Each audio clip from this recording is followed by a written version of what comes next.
Hi guys, this is Weekly from Weekly Disaster Games here, and well, I just got right out of the Square Enix E3 press conference. Definitely not a stream that people are going to be expecting. I anticipate quite a few people actually not really liking the stream. There were a couple bright spots for certain people, and at least for me, that bright spot was mostly Final Fantasy VII Remake, so that's what I'm going to be talking about a lot today. So Final Fantasy VII Remake, we already got a little bit of announcement yesterday from the orchestra that they've been having in the California area, and it turns out it's going to be coming out in March 3rd, 2020, so that's going to be your first package. From what we got from the information on the panel of the actual E3 showing, they're making it sound like, well, they're definitely still going with a split episode thing, and they're making it sound like they're only going to go through, I would say maybe the first 20 or 30% of Final Fantasy VII. It's mildly disappointing, but they're saying that they're going to make up with it with a lot of content. And, well, they said that they're going to be filling up 2 Blu-ray discs for those of you that still buy games in physical. I still do that, so, that's kind of nice. And, you know what? If they make the content good, if it's not rushed, if it's not underdeveloped, I guess I'll just have to take it for what it is. And, hopefully, we'll get further information on newer installments, as Final Fantasy VII progresses through its little lifetime.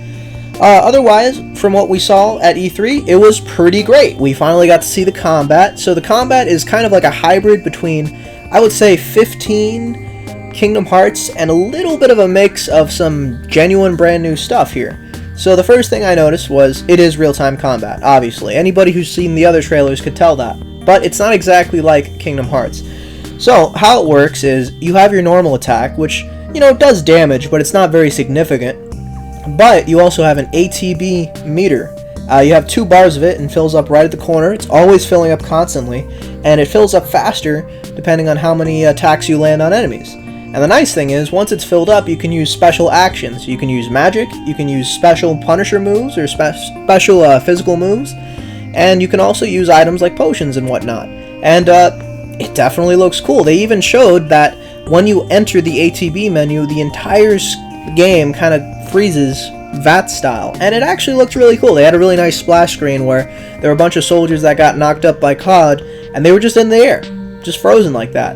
And they made a big deal to really emphasize that, and I actually didn't mind it at all. And I think this could be a nice middle ground for those of you guys that may prefer more of a more tactical Final Fantasy experience, and I kind of dug that. They also made shortcuts, so if you want to keep it fast, you can keep it fast. I'm sure the speedrunning community is going to take a lot of advantage out of that, and for the most part, I think the combat looks good, and I'm pretty sure they think it's good too, because they have a lot of confidence in it. Later on in E3, they're actually going to be having little kiosks where you can play some Final Fantasy VII, and I honestly think when we hear a little bit more word from people at E3, I think people are going to like it. Now, I'm sure they're going to be complaining about frame rates and maybe some optimization issues, as there always are, but I honestly think we got a good combat system here. Definitely something that I think will appeal more to people that may not have liked Final Fantasy 15, but also maybe something that might still appeal to the people that liked Kingdom Hearts 3 combat. In terms of difficulty, we have absolutely no idea until people start playing the thing, but hopefully they leave it with a nice little challenge rather than what they did with Kingdom Hearts 3. I still liked Kingdom Hearts 3, but that game did have some difficulty problems. Problems that they rectified with the Critical Mode patch, but still problems at launch that a lot of people didn't really care for too much. Meanwhile, we got to see a little bit more of the story, and it seems like it's going to be encapsulating mostly the first 20% of the game, maybe 30%, and they're saying it's going to be covering 2 Blu-ray discs worth of content. I don't know if that means that they're going to be adding lots of little new story bits. I don't know if they're going to be changing the story significantly to kind of adapt it to modern age, and cut some things here, make things longer, give some more characterization to side characters. We're going to really have to see when we actually get the game in our hands, or maybe some more footage. But at the very least, I didn't mind what I saw. Graphically, it looks good. The cinematography looks good. The voice acting, definitely a step up. I think they really learned from Final Fantasy 15 with certain voice actors there how to actually portray these people. And, hey, it's great.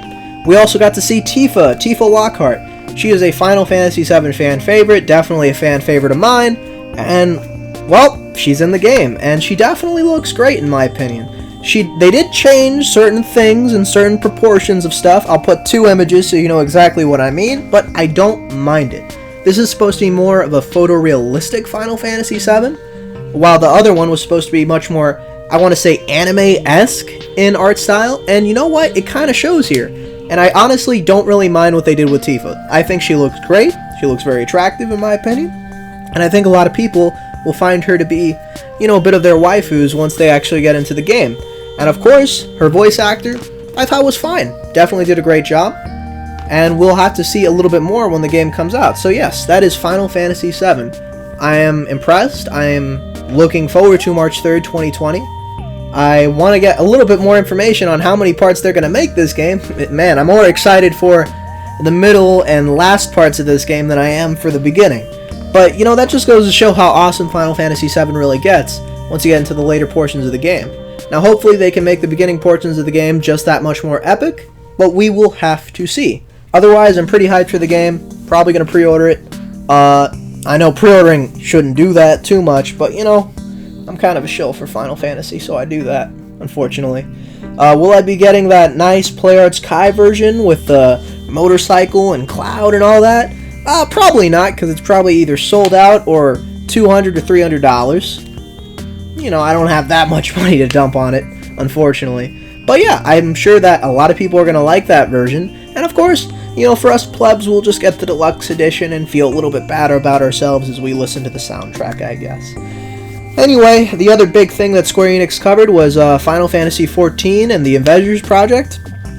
I'm going to be honest, they were trying to build the Avengers as more of a live service game where the story constantly evolves. It seems like it's going to be kind of like an MMO-ish. I think it almost looks like what they wanted to do with Anthem, if I'm being honest with you.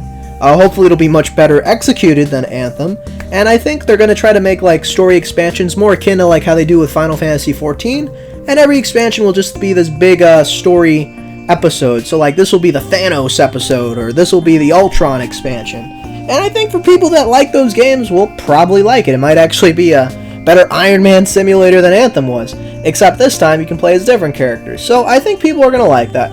From what we saw with the story and the cutscenes, it definitely looks a lot different than what you usually expect in those types of games, and we're just going to have to wait to see to get a little bit more info on just how everything pans out. They are confident in the gameplay though, and they are putting out kiosks for those of you in E3, so you guys get to play that. And of course, for us just watching back here, we'll get all their impressions a little bit later. So I'm sure it'll probably please most people that want to see that project. Otherwise, there was a lot of Final Fantasy XIV rumblings with their new expansion, and you know, I don't really play Final Fantasy XIV that much, so I can't speak too much on that, but it looks good.